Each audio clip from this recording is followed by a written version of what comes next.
নমস্কাৰ বন্ধুসকল সকলোকে মোৰ আন এটা ভিডিঅ'লৈ আপোনালোকক স্বাগতম জনাইছোঁ। মই আছোঁ আজি বিজিনী যিখন নেকি লক্ষী মেলা, লক্ষী পূজা মেলাত আহিলোঁ। প্ৰথমতে এয়া মা লক্ষীক সেৱা জনাৰ কাৰণে এয়া থালি লৈ ল'লোঁ আৰু মা লক্ষীক প্ৰণাম জনাম আৰু ধূপচাকি জ্বলাম। সেয়েহে আপোনালোকক দেখুৱাবলৈ চেষ্টা কৰিম আৰু ভিতৰত সোমাবলৈ চেষ্টা কৰিম। তেতিয়ালৈকে আপোনালোকে মোৰ লগত থাকিব। আহক তেন্তে মা লক্ষীৰ মন্দিৰত যাওঁ।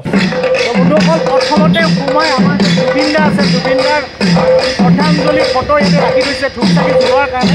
কোনোবা যদি শ্ৰদ্ধাঞ্জলি যাতে তেতিয়াহ'লে জুবিন দাক ইয়াতে শ্ৰদ্ধাঞ্জলি জনাব পাৰিব। সেয়া দেখাই দিছোঁ চাগে ফটোখন, শ্ৰদ্ধাঞ্জলিৰ ফটো ধুনীয়াকৈ ৰাখি থৈছে। অকল প্ৰথমতে জুবিন দাক শ্ৰদ্ধাঞ্জলি জনাওঁ, তাৰপিছত মাৰ দৰ্শন কৰিম।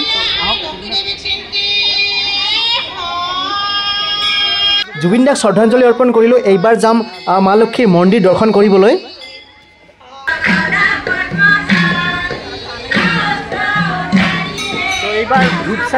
বন্ধুসকল ধূপচাকি বাহিৰত জ্বলাব দিছে, যিহেতু বাহিৰত মানে লেতেৰা হ'লেও বাহিৰত হওক কিন্তু ভিতৰত যাতে নহয়। তো ধূপচাকি জ্বলালোঁ, তাৰপিছত ইমান বেছি ভিৰ, তাৰমানে এনেকৈ ধৰণে লাইন ধৰিব লগা হৈছে।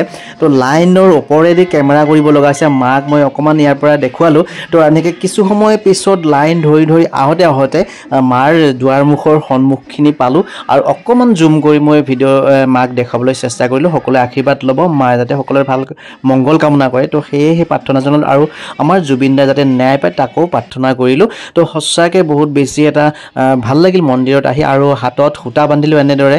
তাৰপিছত মন্দিৰৰ চাৰিওফালৰ পৰিৱেশটো মই অকণমান দেখাবলৈ চেষ্টা কৰিম, যিটো নেকি ইমান সুন্দৰ এটা ভাল লগা মন্দিৰ হয়। আৰু এই মন্দিৰটো একদম আকৰ্ষণীয় মন্দিৰ, বিজিনীৰ যিটো লক্ষ্মী মন্দিৰ, তাৰমানে একদম মানে ফেমাছ হয় বিজিনীৰ। তো সেয়েহে মই বিজিনীৰ মন্দিৰ, লক্ষ্মী মন্দিৰৰ বাহিৰৰ পৰা অকণমান পিছত দেখাম। তো ভিতৰৰ ফালৰ পৰা মানে যিখিনি দেখাব লগা আছে মই অকণমান দেখাই দিছোঁ, আপোনালোকে ভিডিঅ'টো চাই থাকিব। চাওক, ইয়াৰ বেৰবিলাকত ইমান ধুনীয়া দেৱ দেৱীৰ প্ৰতিমূৰ্তিবোৰ বনাই থৈছে, একুৰেট যেন লাগে। আৰু এনেকুৱা ধৰণে মানে কালাৰ মেচিং কৰিছে, মানে যিটো য'ত যেনেকৈ কালাৰ লাগে তেনেকৈ ব্যৱহাৰ কৰিছে। তো বন্ধুসকল এই মন্দিৰটো সঁচাকৈ বিজিনীৰ ফেমাছ মন্দিৰ হয়। আৰু এই মন্দিৰটো বাহিৰৰ মিস্ত্ৰীয়ে বনাইছে, আমাৰ অসমৰ মিস্ত্ৰী নহয় বাৰু। ইয়াৰে বাহিৰৰ যেনেকুৱা চাউথ ইণ্ডিয়ান ঠাইবোৰত যেনেকৈ সুন্দৰ সুন্দৰ মন্দিৰবিলাক আছে, তেনেকুৱা ধৰণৰে মন্দিৰ বনাইছে ইয়াতে। আৰু বাহিৰৰ মিস্ত্ৰী মই দেখাবলৈ চেষ্টা কৰিম। সঁচাকৈ বহুত বেছি এটা ভাল লগা মানে পৰিৱেশ। আৰু চাওক, ওপৰত এনেকুৱা ধুনীয়া মানে ডিজাইন কৰিছে ভগৱানৰ প্ৰতিমূৰ্তিবিলাক, মানে একদম আচৰিত ধৰণে, মানে য'ত যি কালাৰ ব্যৱহাৰ কৰিব লাগে কৰিছে। সঁচাকৈ বহুত বেছি ভাল লগা এটা পৰিৱেশ। চাওক কিমান ধুনীয়া ধুনীয়া আমাৰ দেৱ দেৱীৰ প্ৰতিমূৰ্তিবিলাক বনাইছে আৰু চাৰিওফালৰ এনেকৈ মানে সজাইছে, মানে আপোনালোকে ইয়াতে আহিলেই বেছি ভাল লাগিব। কেমেৰাত যদিও ভালকৈ গম পোৱা নাযায়, দেখা পোৱা নাযায়, কিন্তু অৰিজিনেল চাই মানে কাষৰ পৰা চালে বহুত বেছি ভাল লাগে। সঁচাকৈ মানে মানিব লাগিব, কোন মিস্ত্ৰীয়ে বনাইছে তাক ধন্যবাদ জনাইছোঁ। তো বন্ধুসকল চাওক, এনেদৰে ডাঙৰ এটা লাইনৰ মাজেৰে পাৰ হৈ যাব লাগে। তাৰ মানে কি, বিজিনীৰ লক্ষী মেলাত সকলো জেগাৰ পৰা মানুহ আহে, ইয়াতে ভক্ত আহে সেৱা জনাবলৈ, মাৰ দৰ্শন কৰিবলৈ আহে। আৰু এনেদৰে লাইন ধৰি গৈ পেলাইহে মাৰ দৰ্শন কৰিব পায়। তো বহুত বেছি এটা ভাল লগা। তাৰপিছত মই বাহিৰৰ পৰিৱেশটো, বাহিৰৰ মন্দিৰ ভাগৰ বাহিৰৰ পৰিৱেশটো চাৰিওফালে মই দেখাবলৈ চেষ্টা কৰিম।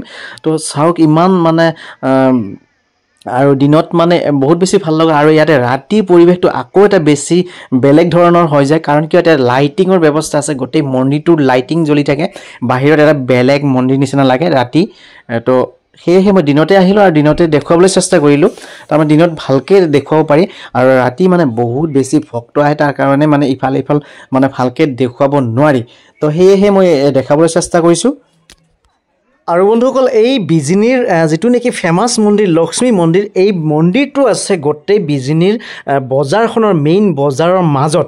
আৰু এই মেলাখন হয়, গোটেই দোকান পোহৰবিলাক যিবিলাক মেলাখন হয়, গোটেই বিজিনীৰ যিটো নেকি এলেকা আছে, অলিয়ে গলিয়ে যিখিনি নেকি এলেকা, সকলোতে মানে বিজিনীৰ লক্ষী মেলাখন, লক্ষী পূজাৰ সময়ত মেলাখন হয়। তো বহুত বেছি ভাল লগা এটা পৰিৱেশ হয়। তো এইফালে চাওক, আৰু বন্ধুসকল নাম ইয়াতে হৈ আছে ৰাতিপুৱাৰ পৰা। নাম মানে ইয়াতে ক'বই নালাগে, মানে যিকেইদিন মানে ইয়াতে মেলা থাকে, পূজা থাকে, সেইকেইদিনলৈকে ৰাতিপুৱাৰ পৰা আৰম্ভলৈকে ৰাতিলৈকে একদম মানে নাম চলি থাকে। নাম মানে বাপসকলৰ নাম, আইসকলৰ নাম মানে একদম মানে ইয়াতে চলি থাকে।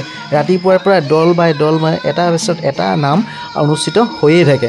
মানে সঁচাকৈ এই চাৰিওফালৰ পৰিৱেশটো নামেৰে মুখৰিত, বহুত বেছি এটা ভাল লাগে। তো বন্ধুসকল লক্ষী পূজা বুলি ক'লে আমাৰ বিজিনী যিটো নামনি অসমৰ যিটো ফেমাছ মন্দিৰ হয় ফেমাছ লক্ষী পূজা তো নামনি অসমৰ ভিতৰত মানে ফেমাছ হয় মই দেখাবলৈ চেষ্টা কৰি যদি ভিডিঅ'টো ভাল লাগে লাইক আৰু কমেণ্ট নকৰাকৈ নাথাকিব আৰু যদি নতুনকৈ চাই আছে মোৰ ফেচবুক পেজত যদি চাই থাকে ফ'ল' এটা কৰি দিবলৈ নাপাহৰিব আৰু ইউটিউব চেনেল যদি চাই থাকে ছাবস্ক্ৰাইব এটা কৰি দিবলৈ নাপাহৰিব তো বন্ধুসকল আজি ভিডিঅ'টো এয়াই আছিলে আকৌ এটা নেক্সট ভিডিঅ'ত লগ পাম তাৰে কামনা কৰি মই জনদলিল আপোনালোকক ইয়াতে আহিছোঁ সকলোৱে ভাল থাকক জয় অসম ধন্যবাদ